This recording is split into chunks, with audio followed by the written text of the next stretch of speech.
छत्तीसगढ़ में नगरीय निकाय और पंचायती राज चुनाव का काउंटडाउन शुरू हो चुका है। तारीखों का ऐलान कभी भी हो सकता है। निकाय चुनाव जहां ईवीएम से कराए जाने की तैयारी, तो वहीं पंचायत चुनाव बैलेट पेपर से होंगे।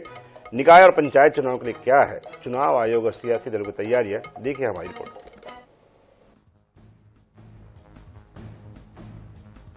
छत्तीसगढ़ के 10 नगर निगमों, नगर पालिकाओं और नगर पंचायतों में चुनाव का ऐलान 18 जनवरी के बाद कभी भी हो सकता है। चुनाव की तैयारियों के लिए राज्य निर्वाचन आयोग ने 17 जनवरी को बड़ी बैठक बुलाई है। जिला निर्वाचन अधिकारियों की बैठक में चुनाव की तैयारियों की समीक्षा की जाएगी। 18 जनवरी को निकाय चुनाव के लिए मतदाता सूची का अंतिम प्रकाशन किया जाएगा। इसके बाद निर्वाचन आयोग नगरीय निकाय चुनाव के लिए कभी भी तारीखों का ऐलान कर सकता है। इसी के साथ प्रदेश में आचार संहिता भी प्रभावशील हो जाएगी। नगरीय निकाय चुनाव आयोग जहां ईवीएम से कराएगा, वहीं पंचायती राज संस्थाओं का चुनाव मतपत्र से कराया जाएगा। माना जा रहा है कि दोनों ही चुनाव अलग अलग कराए जाएंगे। इसके लिए सियासी दलों ने भी अपनी तैयारी तेज कर दी है।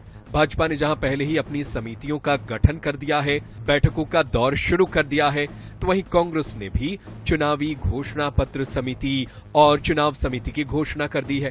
कांग्रेस में भी रायपुर से बैठकों का दौर भी शुरू हो चुका है। निकाय चुनाव को लेकर कांग्रेस की एक अहम बैठक दिल्ली में भी हुई। प्रदेश प्रभारी की मौजूदगी में हुई बैठक में निकाय चुनाव की रणनीति और प्रत्याशी चयन के मापदंड पर चर्चा की गई। यही वजह है कि निर्वाचन आयोग जहां चुनाव की तैयारियों को तेज करने जा रहा है, वहीं सियासी दल भी चुनाव के लिए पूरी तरह तैयार होने की बात कह रहे हैं।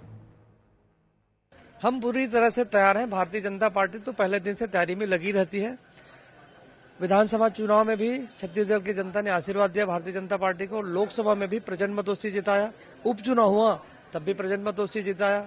और भारतीय जनता पार्टी की सरकार मोदी की एक एक गारंटी को पूरी कर रही है। पूरी भारतीय जनता पार्टी के प्रति आकर्षण है, विश्वास है।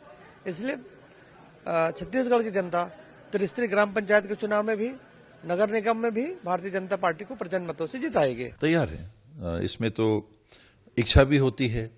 ये समय होता है जब एक से ज्यादा उम्मीदवार एक एक वार्ड में एक एक इकाई के लिए तैयार रहते हैं। कठिन समय रहता है कि साथियों के बीच में निर्णय करके चुनना कि कौन चुनाव लड़ें। तो ये बहुत कठिन समय रहता है वाकई में, अगर पूछिए। छत्तीसगढ़ में 18 जनवरी के बाद कभी भी निकाय चुनाव का ऐलान हो सकता है, लेकिन पंचायती राज संस्थाओं के चुनाव के लिए अभी इंतजार करना होगा। दोनों ही चुनाव अलग अलग कराए जाएंगे, लेकिन अब नगरीय निकाय चुनाव के लिए सियासी सरगर्मी तेज होती नजर आ रही है। ऐसे में जनता भी शहर सरकार के जनादेश के लिए तैयार नजर आ रही है। फैसला किसके पक्ष में होगा, इसके लिए जरूर नतीजों का इंतजार करना होगा।